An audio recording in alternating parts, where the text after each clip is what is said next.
Yeah, we had one that came in the shop kind of a lot like that last winter, and we affectionately named it Can of Worms. So under the carpet that they had glued down with, I don't know what, super glue, were just a bunch of signs. Just cruising down the road and my steering shaft, just falls out of the truck, and you're like, oh. Yeah. What do I do?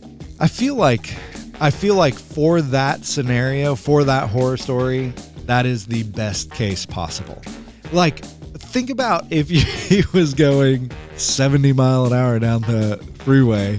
He didn't go for a swim, but his shorts were probably still wet. I backed into the car behind me. Then I ran into the car in front of me, and everyone had a big laugh, and the girls ran off. Nailed it.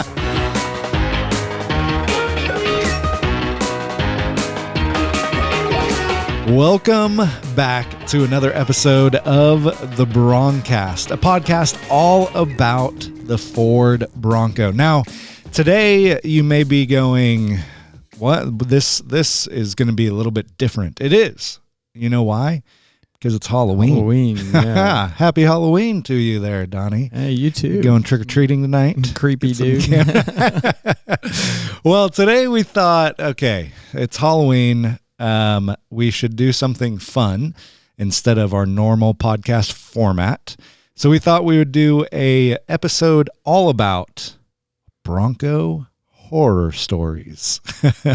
Now, obviously, we've planned ahead, and so a little bit ago, I asked you guys, the public, for some Bronco horror stories. Some what would you consider a Bronco horror story? And you guys responded. It was awesome. There's a ton. You guys have some horrible Bronco stories. And so Donnie and I are going to spend this episode just reading some of those. We got some of our own. Yeah. Commenting on them. And because honestly, guys, this podcast is for you. It is about you. It is for you guys who love the Ford Bronco. We are Bronco enthusiasts who drive Broncos. We work on Broncos. We think about Broncos. We talk about Broncos. So we just put a microphone in front of our face and said, let's talk about Broncos. Spend all our money on Broncos.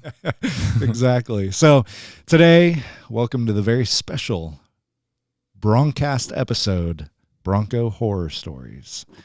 Donnie, you start us off. Yeah, I've got a good one for the first one. This is a Bronco that actually killed its creator. I don't know if you've ever heard of this before, but it's everyone in Colorado probably knows about it. It's actually named Blucifer. Oh my gosh. Yeah. So it's a 32-foot tall Bronco that looks just like the logo on the Bronco trucks. Yeah, at the airport. Yeah. It's in the boulevard as you drive up. And what happened is the artist, Luis Jimenez, it was under construction. He had delay issues and things like that. But initially, I thought it fell on him, but it was actually the head that landed on him. And he eventually died from the injuries. So I shouldn't laugh at this poor guy. It's super creepy looking. If you see it at night, it's blue and dark. It's real dark and ominous looking. Yeah. It's black. And then they put these giant red LED lights in it. Wow.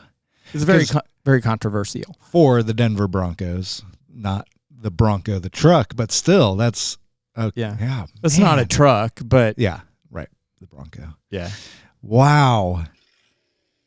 Ooh, sound effects added in. That's really creepy. We'll turn that off. That's a Bronco horror story. Spam call. Spam calls.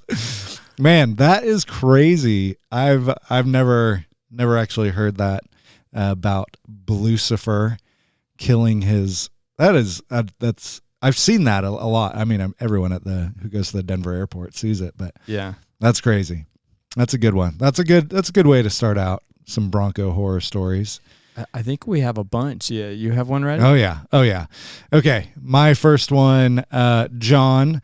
He says, my very first Bronco, a 78 Custom Gen 2, I like it already, had some bubbles in the rear quarters.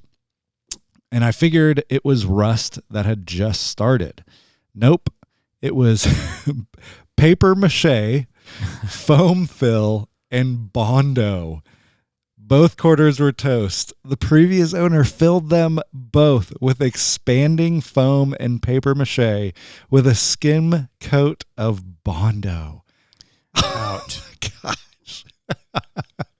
Add some weight to offset the paper.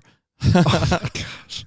That is crazy. I mean, you work on Broncos. Have you seen anything so far to the extent of paper mache? Yeah, worse. Oh my gosh. Fiberglass, all kinds of stuff. Oh, brutal. I'll tell you about a couple. Yeah.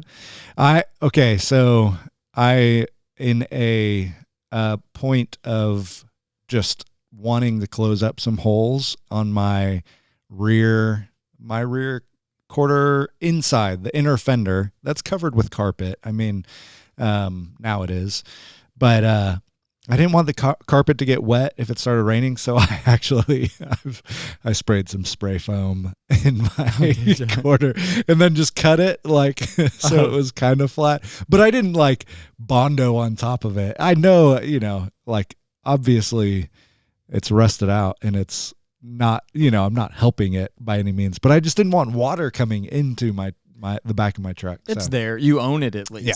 Right. So, yeah. I'm not selling it like that. That's crazy. All right. Not now. Everybody knows about it. Yeah, that's true. You just came clean. So officially you're okay. Yeah. Yeah. All right. Next. This one came in from Facebook. It's from Dennis. And it says, I bought my Bronco on eBay. First mistake. Yeah. And when it arrived, it was filled with Bondo, a 2x4, roof flashing, and spray foam. Says the whole underside was sprayed with an undercoating, so everything was hidden really well. What? Turned into a 2.5-year restoration, but now he drives it daily. Oh. So worth it. A 2x4. Oh, yeah. One of the trucks I got in had 2 2x4s under the driver's seat, and between that was just open road. What? Yeah, it's the one that we're building, so. Oh, my gosh. It'll be a nice truck one day. Yeah. It'll be nicer. Jeez. That is insane. Yeah, we had one that came in the shop kind of a lot like that last winter, and we affectionately named it Can of Worms. So it was so bad. They hit everything. So under the carpet that they had glued down with, I don't know what, super glue, were just a bunch of signs. And then under that was what was left of the original floor. It looked like Swiss cheese. It was terrible. And but from the bottom, I was under the truck before I picked it up.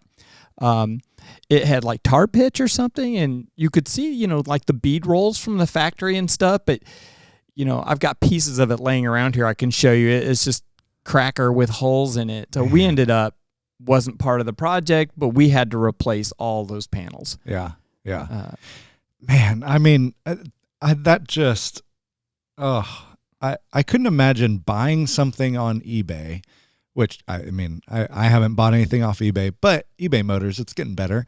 But one, buying it off eBay and getting it, and it has a 2x4 stuffed in somewhere in it. And then, just peeling back these layers of just hidden stuff. Well, it was weird because we pulled the carpet up and I couldn't see any of the bead rolling. I go under the truck and I see the bead rolling. I'm like, what's going on? There was a whole another layer of floor on top of that to hide it. But yeah, we still got it knocked out, but yeah. So yeah, I wonder how many people bought their Bronco, started working on it, and it was just trashed. I know that there's more of those stories in here, but yeah, that's crazy. All right, moving on. Here's one that's not the same, but this is John. He's a part of our Tennessee Bronco group. Good guy. He says, after putting new wheels and tires on a 1995 XLT, I was driving it through Shelby Park, a place up in Nashville, when the left front suddenly and without notice dropped several inches. Oh, weird. As I went to turn right, it dropped more, and I watched my left front wheel go rolling down the road. As he's turning right, his wheel's going left. Oh. Jumping the curb and splashing into the pond. So I had to wade out chest deep to catch my wheel and tire before it floated too far away. And to add insult to injury, it was February. Oh. And the nasty pond water was freezing cold. Called the wife. She brought me a change of clothes and some lug nuts so that I could make it back. He must have looked like a real redneck out there in the winter using his truck tire to go, tubing. Oh, man.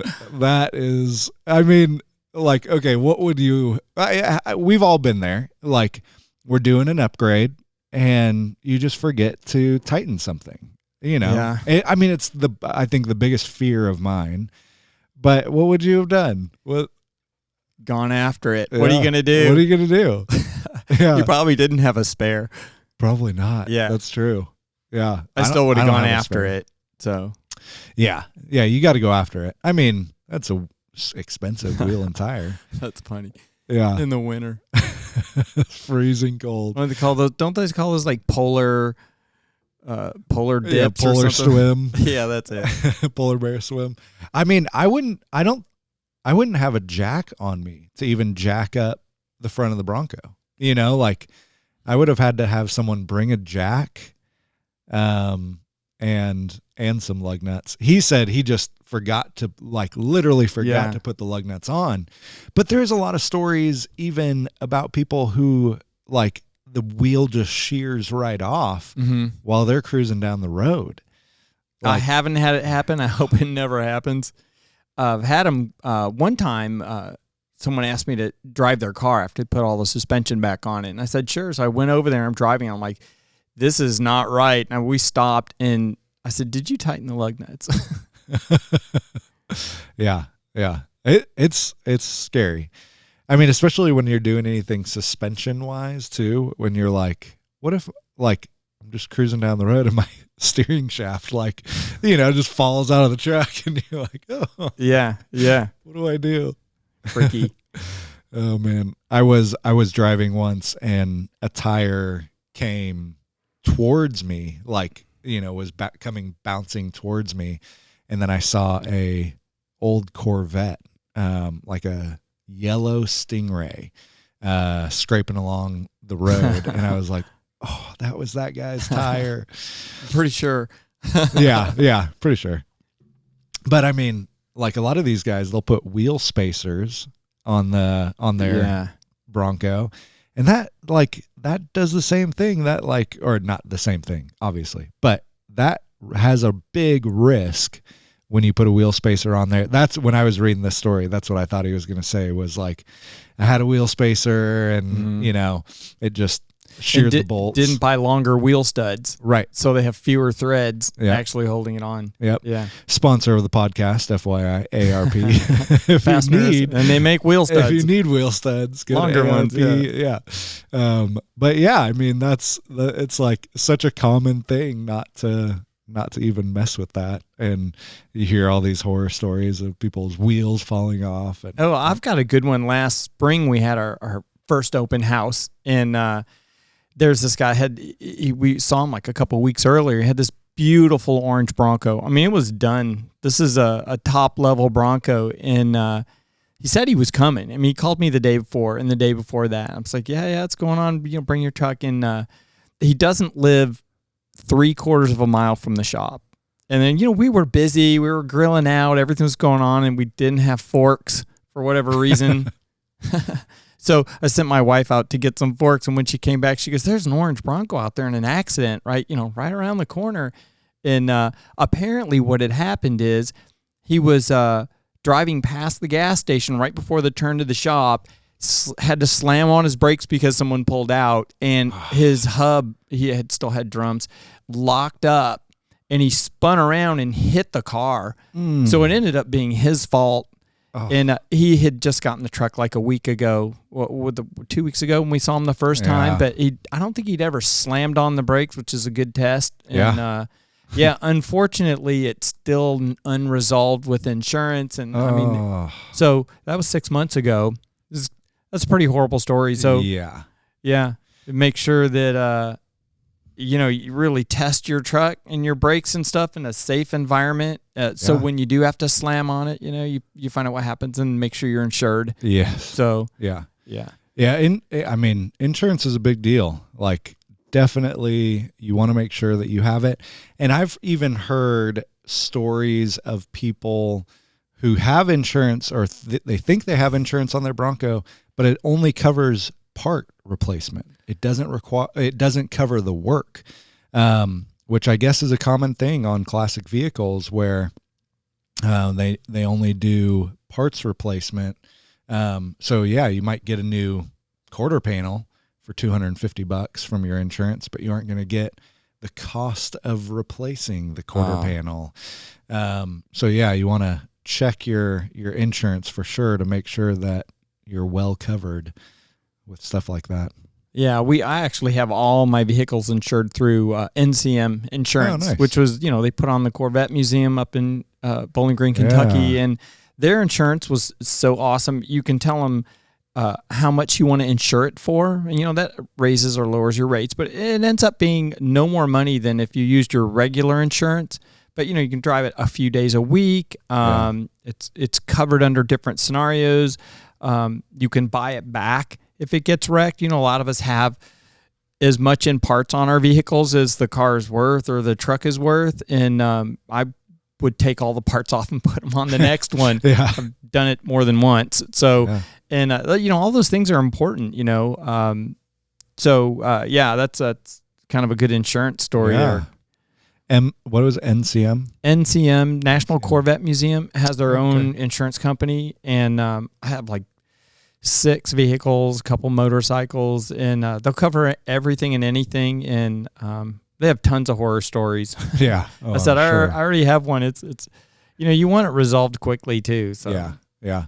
Man, I was thinking about with that story that you just shared, when I bought my Bronco, my 75, I was out driving it around and I hadn't done any work to the brakes or anything like that either at this point.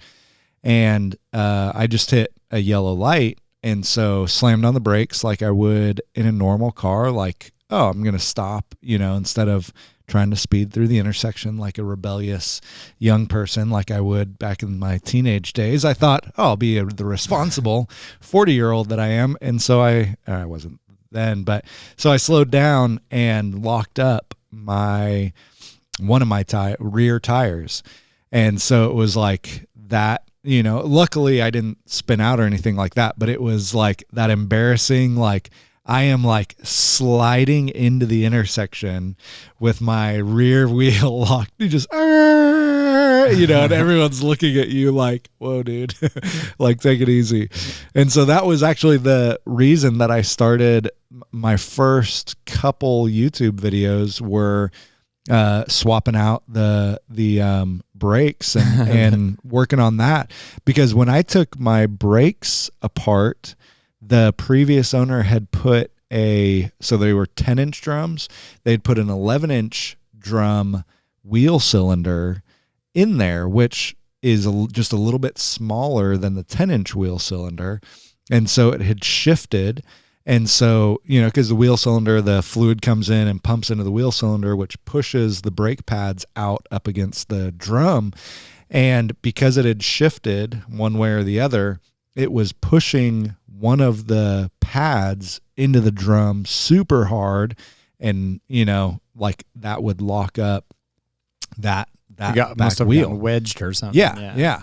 And that pad, when I took it apart, was just so worn down. So I think we talked about brakes in a previous episode, but and I might have even mentioned that story, but yeah, brakes are definitely something that you should check when you're driving a classic. I love testing brakes. Oh yeah. Slamming on the brakes and locking it up. We do it in the parking lot. First we start on the gravel, and then we move to the pavement. Yep. And then we go down the cul-de-sac. Just gradually work our ways. Just standing on the brakes. I actually think that's kind of fun. It is. And you get to see like, what can this do? And like I know, I was telling someone this the other day, my Bronco will go 80, 90 miles an hour. Like I know it could go that fast, but I don't know if it will stop. Like if I'm going that fast and I slam on the brakes, like there is a really good chance I'm going to be in a rollover, accident by myself. But, just because it's like, I don't know what's going to happen. And so even I usually do like 65, 70 down the freeway. And even then it's like I leave a lot of distance, but from the car in front of me, and I'm very leery of slamming on my brakes because I don't know what would happen at 70, because at 40 it doesn't stop very fast either. Well, if they're going to brake, they're going to brake when you pound the pedal and you really need brakes. It's like, that's when you don't want it to happen. Yeah, exactly. All right, moving on. Horror stories. We're still on horror stories. That was a good one. Okay, here's a longer one from Mr. Eric Wilkinson on Facebook. He was talking about on our way down to the Super Celebration a few years back. We were southbound on I-77, had the Bronco on a trailer being towed behind my F-150. The wife wanted to stop and use the restroom, so we go to the exit. It was an uphill ramp, and as I started to exit, I felt the weight shift on the trailer. Looked in my rearview mirror. Everything was fine. It felt weird, but we were about to stop anyway, so I thought I'd check the load when we got out.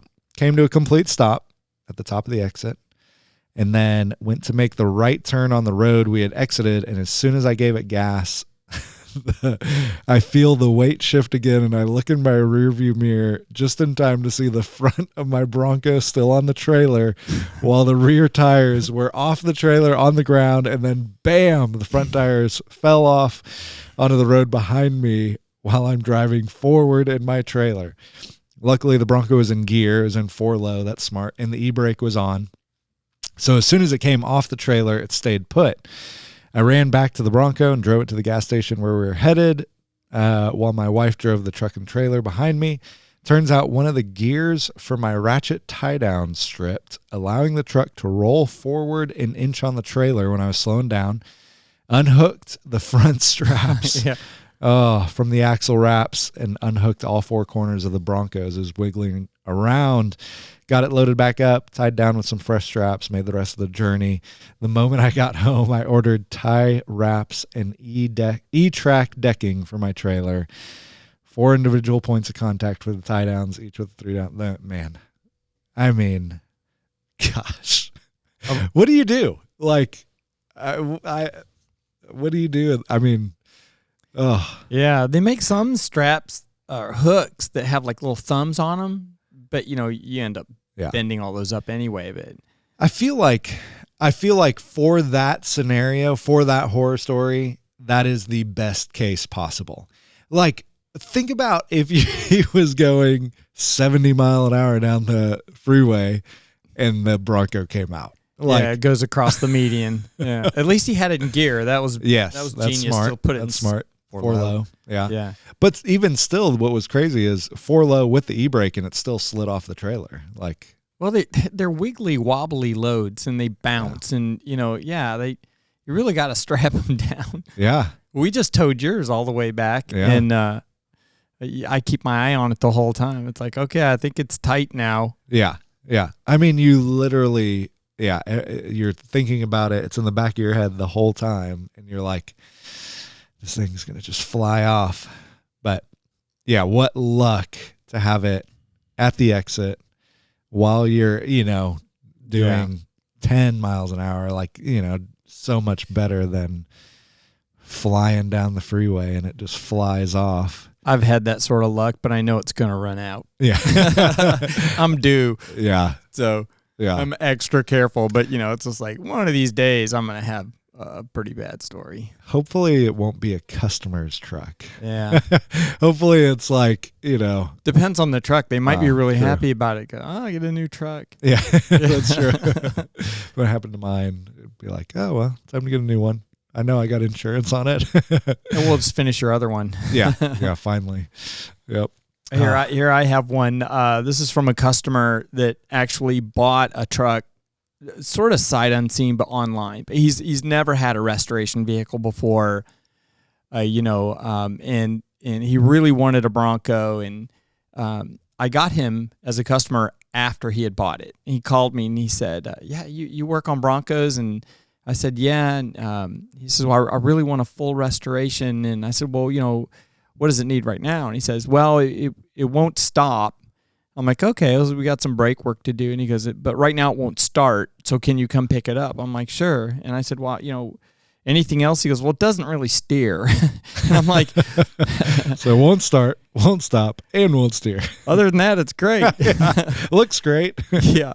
But they had shipped it to him and they unloaded it. His house is on a hill, and his first experience with this truck, it just went downhill because he went down his driveway and it didn't stop. He couldn't really steer it, and he almost made it all the way across the street into another ditch, but I guess he got it turned. But he's just like, yeah, could you come get this? He didn't want to drive it again. But yeah. Now he drives it all the time. Wow. I mean, yeah, it definitely don't stop or can't stop, can't steer. I feel like that's most Broncos when you get them. Yeah. Wow. Lots of stories like that. Yeah. Yeah. There was one that I saw, John. My name's John, different John.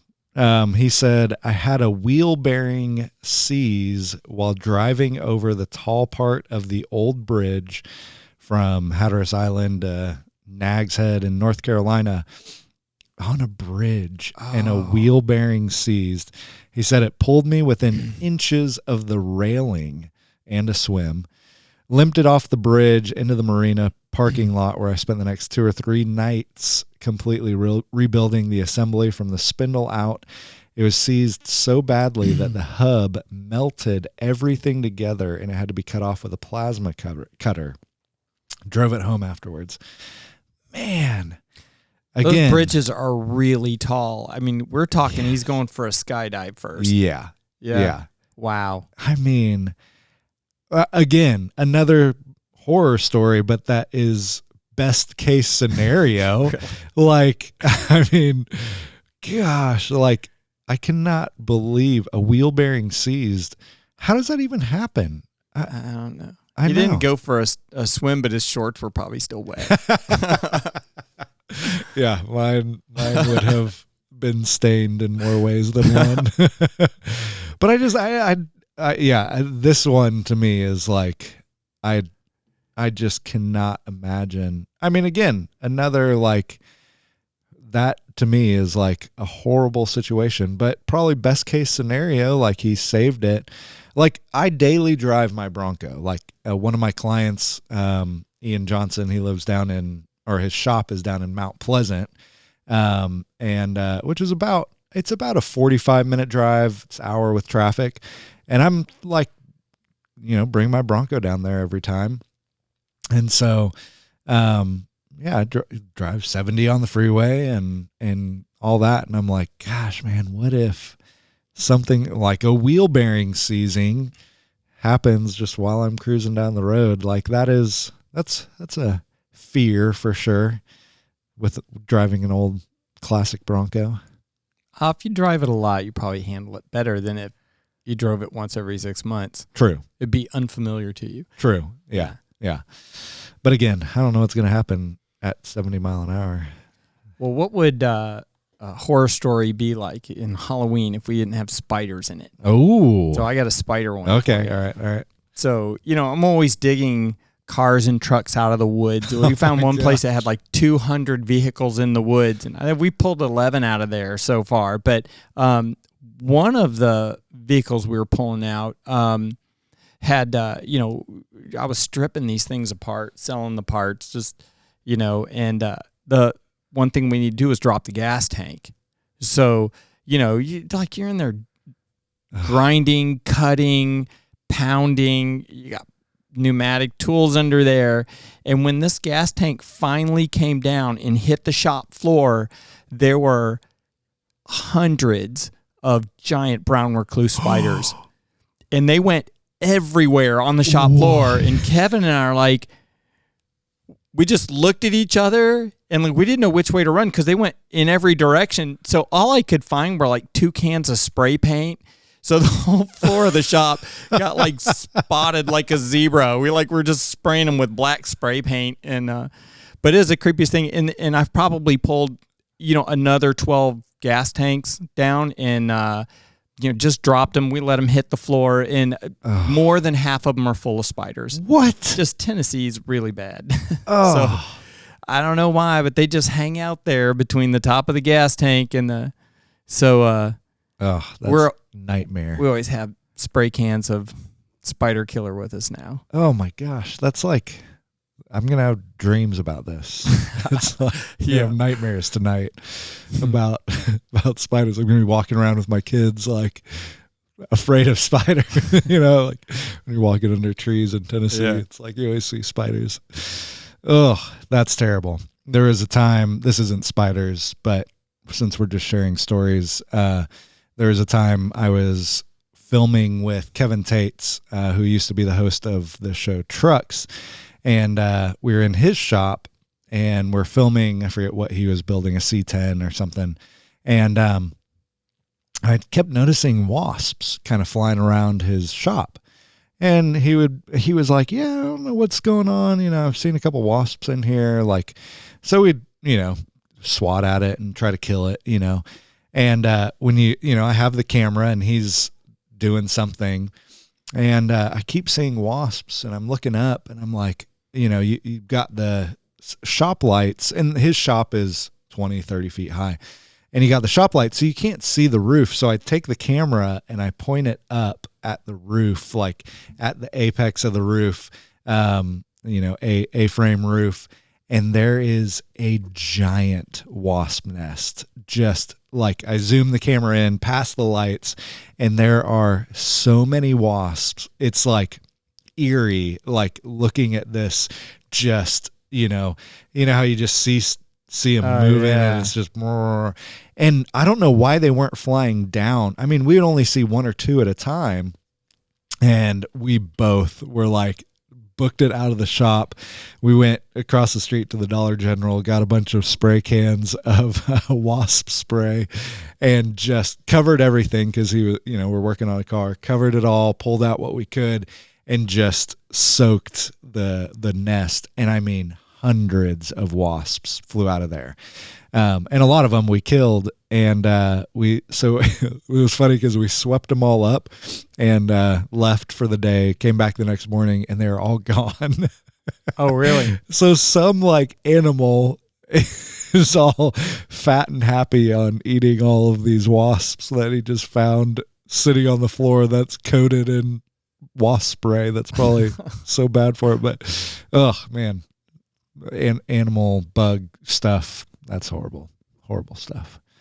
All right, so a couple more stories here, but these are fun little stories. But Matt, if you guys don't know, Matt Mooney, he is the moderator for the Facebook group Tennessee Broncos that both Donnie and I are in, and that's how most of our events around town happen. Thank you, Matt. But Matt was talking about, he says, I was in college driving the Bronco without a top one summer around the local college bars. A whole bunch of girls saw the truck and thought it was cool, and 3 of them actually jumped in. We drove around the block, but when it came to parallel park back at the bar, without power steering, on a hill, in a manual truck full of girls in front of the whole bar, I backed into the car behind me.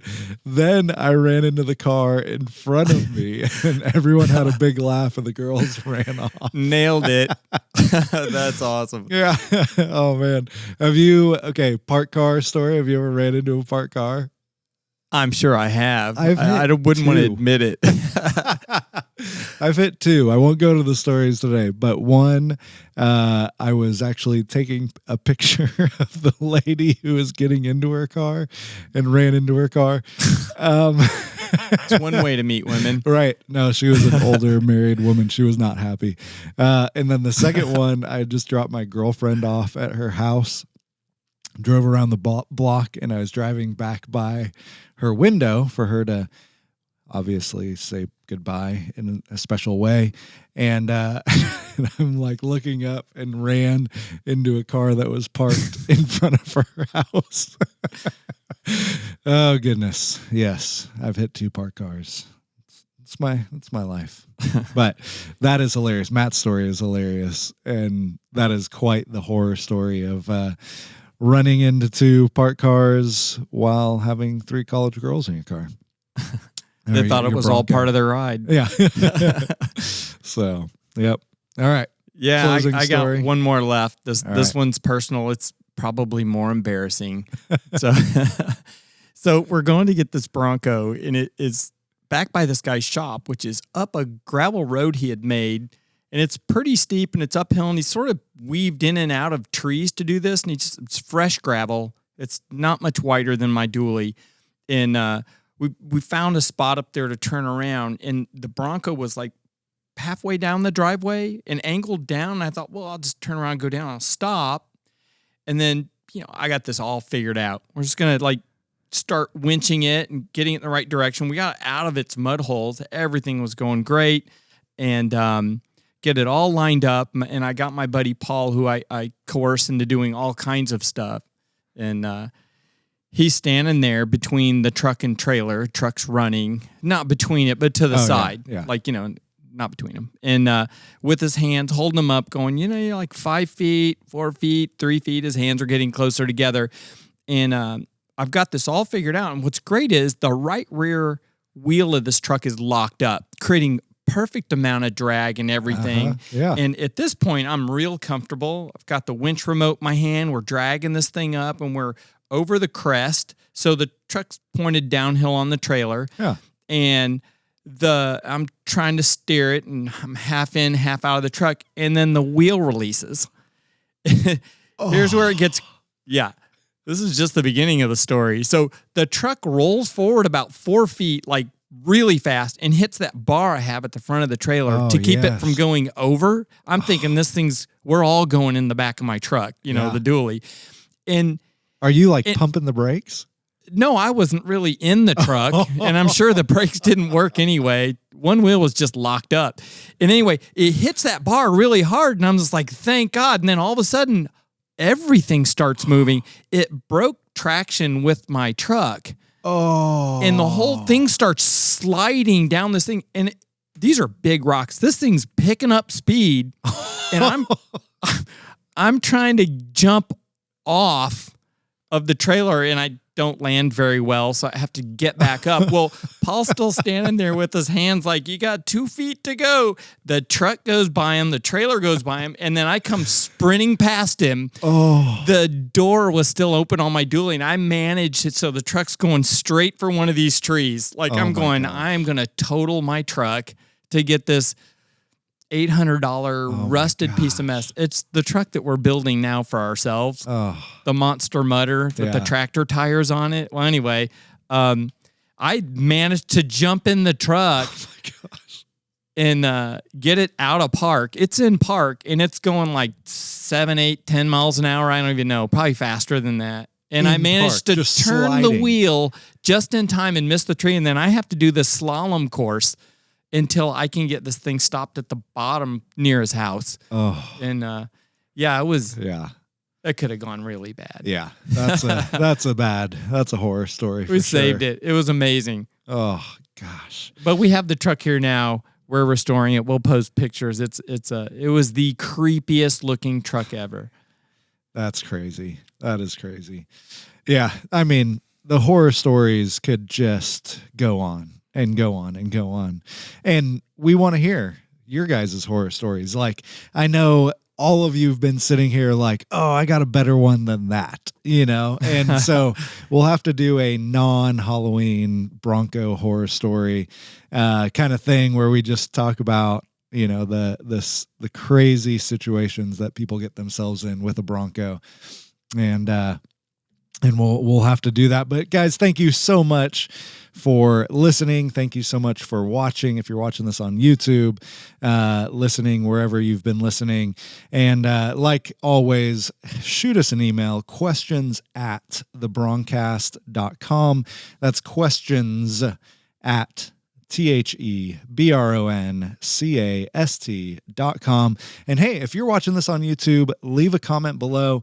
We'll either answer it on the next episode of the Broncast, or I might do a special video and just answer your questions that you leave on YouTube in the comments below later on in the week. But man, what a fun episode, just talking about Bronco horror stories. Yeah. So have a very happy Halloween for everyone. Everyone stay safe out there if you're walking around trick-or-treating, for all of you old men who are walking around. I don't know why I went old men. I don't know where you're going. I don't know either. I just need to wrap this up. I'm going out trick-or-treating tonight with my kids. And I think that's what I was thinking. You're a creepy old guy going trick-or-treating with no kids. There is a creepy old guy in our neighborhood that always has stuffed animals outside of his house on Halloween. Anyway, I digress. All right. Wrapping this podcast up. Thank you guys so much for watching. We'll see you next time.